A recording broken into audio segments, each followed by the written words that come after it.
धारापुर नाम का एक गांव था। गांव में करण नाम का एक सब्जी वाला रहता था। उसका एक आयुष नाम का बेटा था। आयुष शरारती लेकिन समझदार लड़का था। करण रोज सवेरे सब्जी बेचने जाता है। सब्जी ले लो सब्जी, ताजी ताजी सब्जी। अरे ओ सब्जी वाले। हाँ आया बहन जी। हाँ भाई, सब्जी दे दो। लेकिन भाई, सब्जियाँ ताजी तो है ना? हाँ बहन जी, ताजी है। ठीक है, दे दो। ये लो बहन जी आपकी सब्जियाँ। ये लो भाई आपके पैसे। सब्जी ले लो सब्जी, ताजी ताजी सब्जी। करण सब्जी बेचकर घर जा रहा होता है। अरे भाई करण, बेच आए सब्जियाँ। हाँ भाई, बेच आया। चलो मैं चलता हूँ। राजू, पकड़ मुझे। अरे बेटा आयुष। जी पिताजी, आया। चलो राजू, हम पिताजी के पास चलते हैं। नमस्ते चाचा जी। नमस्ते बेटा राजू, ये लो। अरे वाह, चॉकलेट। हाँ ये लो बेटा राजू, तुम भी लो। धन्यवाद चाचा जी। अच्छा बच्चों, जाओ खेलो। अरे यार राजू, मैं बहुत थक गया हूँ। चलो अब मैं घर जाता हूँ, फिर मिलेंगे। ठीक है आयुष, फिर मिलेंगे। आयुष घर जा रहा होता है। रास्ते में उसे मोहन नाम का एक आदमी आम तोड़ते हुए दिखाई देता है। आयुष उसके पास जाता है। नमस्ते मोहन दादाजी, आप क्या कर रहे हो? कुछ नहीं बेटा, यह पेड़ से आम तोड़ रहा हूँ। मोहन दादाजी, क्या मैं आपकी कुछ मदद कर दूं? अरे नहीं नहीं बेटा, बस अभी सब हो ही गया। जितने आम तोड़ने थे तोड़ ही लिए। दादाजी, यह आम तो बहुत ताजे और मीठे लग रहे हैं। हाँ बेटा, यह आम बहुत ताजे और मीठे हैं। ये लो, तुम भी खाओ। धन्यवाद मोहन दादाजी। अरे कोई बात नहीं बेटा, खाओ। चलो दादाजी, अब मैं चलता हूँ। ठीक है बेटा, फिर आना। करण बाजार से घर आता है। उसकी पत्नी करण के लिए चाय लाती है। ये लीजिए जी चाय। माँ, माँ, देखो मैं क्या लाया। अरे ये क्या आम? ये आम तुम कहाँ से लाए? यह आम मुझे मोहन दादाजी ने दिए हैं। वाह भाई, आम तो बहुत मीठा दिखाई दे रहा है। हाँ पिताजी, वहाँ आम के पेड़ पर बहुत से ताजे और मीठे आम लगे हुए हैं। मोहन दादाजी आम तोड़ रहे थे और मुझे भी एक दिया। दूसरे दिन आयुष और राजू खेल रहे होते हैं। तभी आयुष राजू से कहता है, राजू, तुम्हें पता है, कल मुझे मोहन दादाजी ने उनके आम के पेड़ से एक आम तोड़ के दिया था। सच में बहुत ही मीठा और रसीला आम था। क्या सच में? हाँ, मैंने अपने पिताजी और माँ को भी खिलाया था। तो चलो हम आज भी जाकर आम खाते हैं। ठीक है राजू, आज हम जाकर मोहन दादाजी से फिर से आम मांगेंगे। वह हमें मना नहीं करेंगे। दोनों मोहन दादाजी के घर आम लेने जाते हैं, पर घर पर कोई नहीं होता। अरे यहाँ पर तो कोई नहीं है। कोई बात नहीं आयुष, हम फिर कभी आएंगे और आम मांग लेंगे। अरे राजू, मोहन दादाजी घर पर नहीं है, लेकिन यह पेड़ तो है ना। तुम यहीं रुको, मैं अभी पेड़ पर चढ़कर आम तोड़ लाता हूँ। नहीं नहीं आयुष, बिना उनकी इजाजत आम तोड़ना अच्छी बात नहीं है। अरे कोई बात नहीं राजू, मैं मोहन दादाजी को बाद में सब बता दूंगा उन्हों और उनसे माफी भी मांग लूंगा। अरे आयुष, वह बात नहीं है, अगर तुम झाड़ से गिर गए तो। अरे राजू, मुझे कुछ नहीं होगा, तुम रुको यहाँ पर, मैं अभी जाकर आम तोड़ लाता हूँ। आयुष आम तोड़ने पेड़ पर चढ़ता है। अचानक उसका पैर फिसल जाता है और आयुष पेड़ से नीचे गिर जाता है और बेहोश हो जाता है। बचाओ बचाओ, आयुष पेड़ से गिर गया, बचाओ बचाओ। राजू की आवाज सुन लोग इकट्ठा हो जाते हैं और आयुष को अस्पताल ले जाते हैं। आपका बेटा कान के बल नीचे गिरा था, जिसकी वजह से उसे अंदरूनी गंभीर चोट लगी है, जिससे उसकी सुनने की शक्ति जा चुकी है। अभी शायद ही वह कभी सुन पाएगा। अरे मेरा बेटा, यह सब क्या हो गया? अब क्या मेरा बेटा मेरी आवाज कभी नहीं सुन पाएगा? दोनों पति पत्नी विलाप करने लगते हैं। अभी करण आयुष को होठों को देखकर बातें करना सिखाता है। ये देखो आयुष, मेरे होठों की तरफ देखो और बोलो पिताजी। पिताजी। हाँ बेटा, सही पहचाना। अब तुम ऐसे ही बातें करोगे, सही बात है? ठीक है पिताजी, मैं आपकी बात समझ गया। अब मुझे होठों को पढ़कर ही भाषा को समझना होगा। मैं धीरे धीरे सब कुछ सीख जाऊंगा। हाँ बेटा, तुम धीरे धीरे सब कुछ सीख जाओगे। कुछ ही दिनों में आयुष होठों की भाषा समझने लगा था।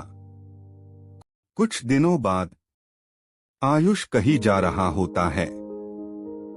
उसे रास्ते में एक कछुआ नजर आता है। अरे वाह, कछुआ! कितना सुंदर कछुआ है, लेकिन ये यहाँ पर कैसे आया? शायद यह अपना रास्ता भटक गया होगा। मैं इसे अपने घर ले जाता हूँ, वरना यहाँ पर अन्य जानवर इसे परेशान करेंगे। चलो नन्हे कछुए दोस्त, घर चलते हैं।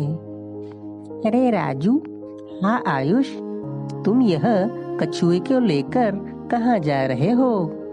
क्या कहा? कुछ समझ नहीं आया राजू। मैंने कहा तुम यह कछुए को लेकर कहाँ जा रहे हो? मैं इसे घर ले जा रहा हूँ, वरना अन्य जानवर इसे यहाँ परेशान करेंगे और शायद इसे नुकसान भी पहुँचा सकते हैं। ठीक है आयुष, मैं अभी चलता हूँ। ठीक है राजू, फिर मिलेंगे। आयुष कछुए को घर ले आता है। माँ, देखो मैं क्या लाया। अरे बेटा, तू यह कछुआ कहाँ से ले आया? क्या कछुआ? ये मुझे रास्ते पर मिला। कोई जानवर इसे परेशान न करे, इसलिए मैं इसे अपने घर ले आया। माँ, क्या हम इस कछुए को अपने घर रख ले? ठीक है बेटा, रख लो। माँ, इसे कुछ खाने के लिए दो ना। आयुष उसे पानी और खाना कछुए के पास रख देता है। अच्छा नन्हे दोस्त, अब तुम खाना खा लो। माँ, मैं खेलने जा रहा हूँ। ठीक है बेटा, लेकिन संभाल कर। आयुष, तुमने उस कछुए से क्या किया? मेरा मतलब कछुआ अब कहाँ है? अच्छा कछुआ, उसे मैंने अपने घर पर रखा है और उसे खाना और पानी भी दिया है। अभी तक तो उसने खाना खा भी लिया होगा। चलो राजू, अब मैं चलता हूँ। मुझे कछुए का ख्याल भी रखना है। ठीक है आयुष, हम फिर मिलेंगे। करण सब्जी बेचकर घर लौटता है और घर में कछुए को देखकर कहता है, अरे यह कछुआ कौन लाया? बहुत सुंदर कछुआ है। विमला, अरे विमला। हाँ जी, आई। आ गए आप? अरे यह कछुआ कौन लाया? यह आयुष ले आया था। उसे खाना और पानी दिया और खेलने चला गया। पिताजी, आप आ गए। यह मुझे रास्ते पर मिला था। मैंने इसे खाने को भी दिया था, लेकिन इसने तो कुछ भी नहीं खाया। अरे बेटा, यह पानी के आसपास रहने वाला जीव है। अगर यह इस तरह आसपास रहा तो बिना पानी के यह ज्यादा देर तक जिंदा नहीं रह पाएगा। तुम इसे नदी के आसपास छोड़ाओ, वही उसका असली घर होगा। वरना यहाँ पर तो ये ज्यादा दिन तक जिंदा नहीं रह पाएगा। ठीक है पिताजी। चलो दोस्त, मैं तुम्हें तुम्हारे घर छोड़ाता हूँ। आयुष कछुए को नदी के पास छोड़ने जा रहा होता है, लेकिन रास्ते में वो किसी चीज से टकरा जाता है और नीचे गिर जाता है। कछुआ चलते चलते नदी के अंदर चला जाता है। आयुष खड़ा होता है। अरे, कछुआ कहाँ गया? शायद पानी में चला गया होगा। लेकिन मैं गिरा कैसे? अरे, ये क्या चीज है? ये तो जमीन के अंदर धसी हुई है, लेकिन ये है क्या? चलो इसे खोदकर बाहर निकालता हूँ। देखते हैं कि इसके अंदर क्या है। आयुष उस चीज को मिट्टी से बाहर निकालता है। अरे, ये तो कोई संदूक मालूम पड़ता है, लेकिन ये नदी के किनारे कहाँ से आया? शायद तैरते तैरते यहाँ आ गया होगा। न जाने किसका है। चलो इसे खोल कर देखता हूँ। अरे, इसमें तो ये टोपी है। भला टोपी को संदूक के अंदर कौन रखता है? लेकिन बड़ी अनोखी टोपी है। चलो पहन कर देखता हूँ। आयुष टोपी को पहनता है और टोपी पहनकर घर की ओर जाने लगता है। रास्ते में एक आदमी आयुष की ओर आ रहा होता है। वह अपने मन में ही बातें कर रहा होता है। अरे यार, बाजार में हर चीज कितनी महंगी हो गई है। पहले मुट्ठी भर पैसे ले जाते थे और थैले भर के चीजें आती थी। अब तो थैले भर के पैसे ले जाते हैं और मुट्ठी भर ही चीजें ला पाते हैं। सच में महंगाई बहुत बढ़ गई है। अरे चाचा जी, क्या हुआ? अरे भाई, कुछ भी तो नहीं। आपने अभी कुछ कहा ना? मैंने? अरे भाई, मैंने अभी कुछ भी तो नहीं कहा। तुमने क्या सुन लिया?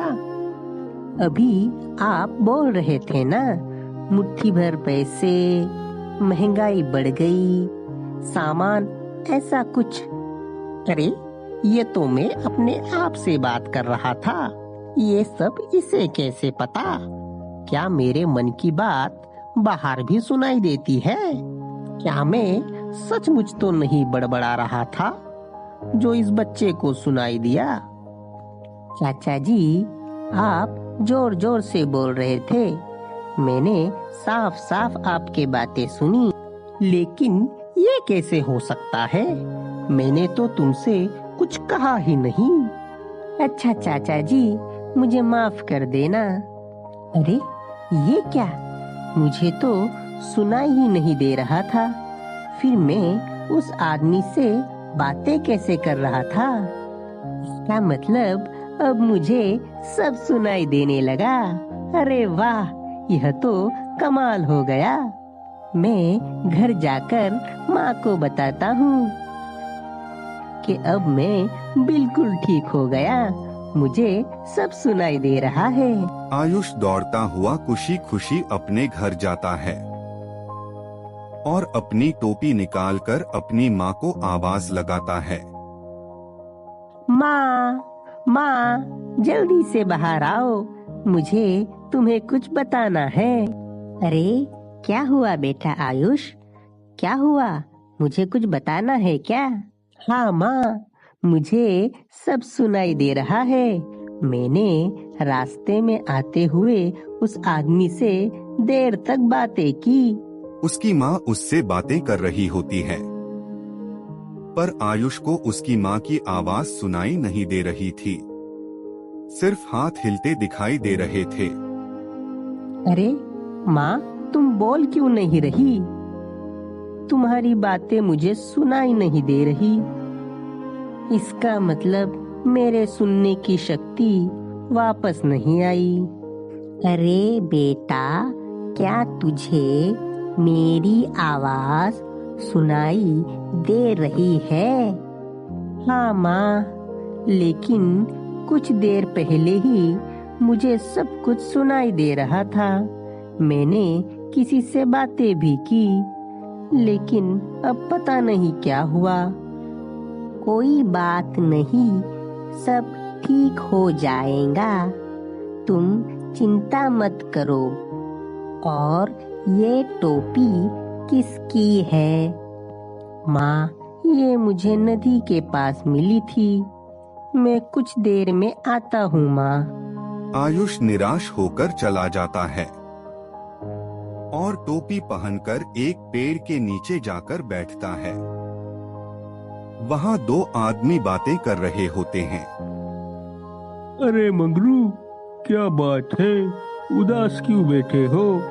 कुछ नहीं यार, इस बार भी फसल अच्छी नहीं हुई। पूरे साल मेहनत की, फिर भी कुछ उपजा नहीं, और उसके दाम भी बहुत कम मिले। जितनी खेती में लागत हुई थी वह भी पूरी नहीं हुई। क्या करे, खेती की लागत भी नहीं निकल पाई। अरे इनकी बातें तो मुझे साफ साफ सुनाई दे रही है, तो फिर माँ की बातें मुझे क्यों नहीं सुनाई दे रही थी? आयुष टोपी निकालकर सर खुजाने लगता है, तो उसे आसपास कुछ नहीं सुनाई देता। ये सब क्या हो रहा है? मेरे तो कुछ समझ नहीं आ रहा। अरे अभी तो सब सुनाई दे रहा था, अब फिर से सुनाई देना बंद कैसे हो गया? ये सब क्या हो रहा है? क्या ये सब इस टोपी की वजह से हो रहा होगा? फिर से टोपी पहनकर इन सब की बातें सुनता हूँ, देखते हैं क्या होता है। अरे बाजार में महंगाई भी तो बहुत बढ़ गई है। अरे सच में, जब मैं यह टोपी पहनता हूँ मुझे सब कुछ सुनाई देता है। मतलब ये कोई साधारण टोपी नहीं, बल्कि जादुई टोपी है।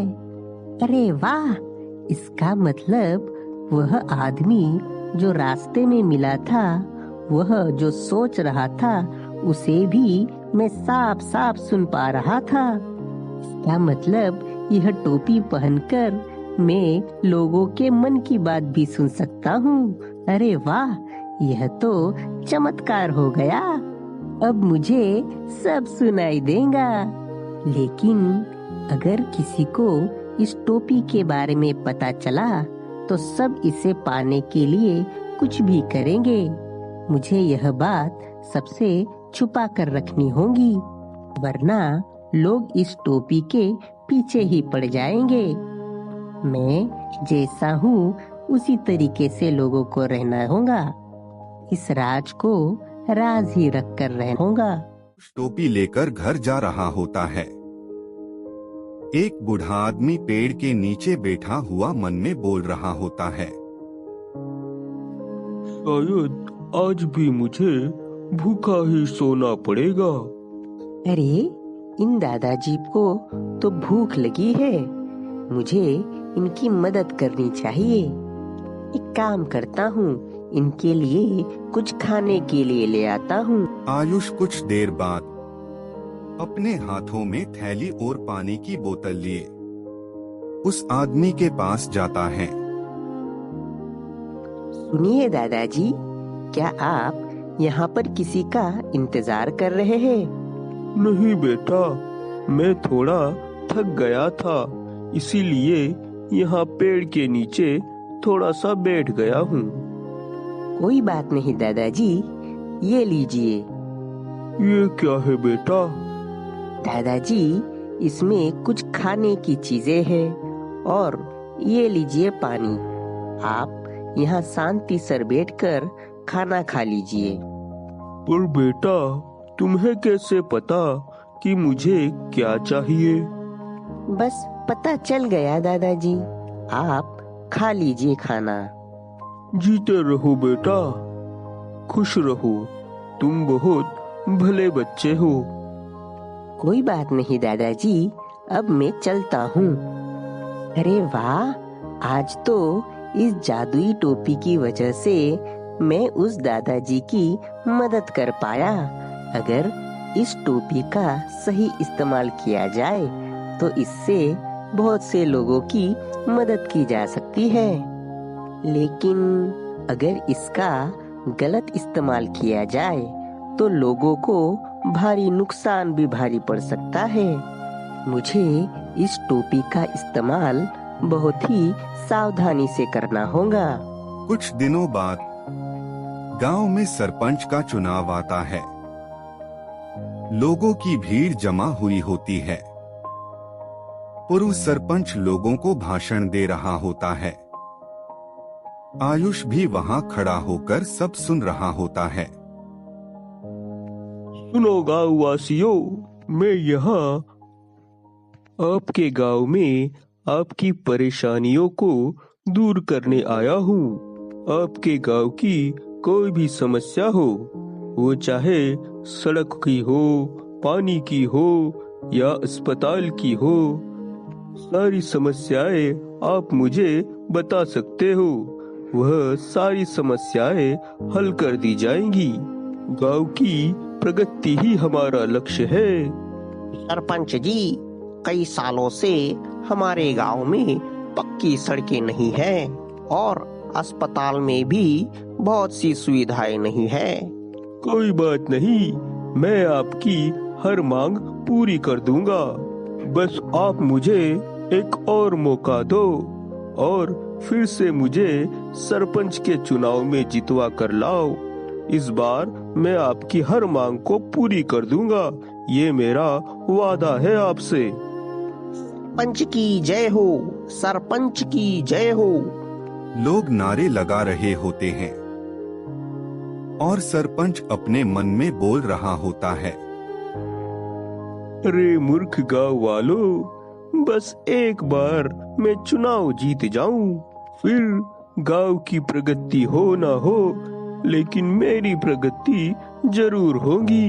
गांव में सड़क आए ना आए, लेकिन मेरे पास पैसे आते ही रहेंगे।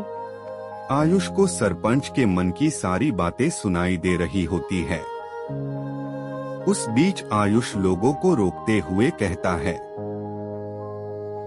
रुको, ये सरपंच जी हम सबसे झूठ बोल रहे हैं। ये कोई सड़क नहीं बनाने वाले और ना ही अस्पताल में कोई सुविधाएं उपलब्ध कराएंगे। ये बस अपने निजी फायदे के लिए तुम्हारा इस्तेमाल कर रहे हैं और तुमसे झूठे वादे कर रहे हैं। अरे ये तुम क्या बोल रहे हो? क्या तुम्हें सरपंच जी से कैसे बातें करते हैं वह पता नहीं? इसे माफ कर दो सरपंच जी, यह अभी बच्चा है।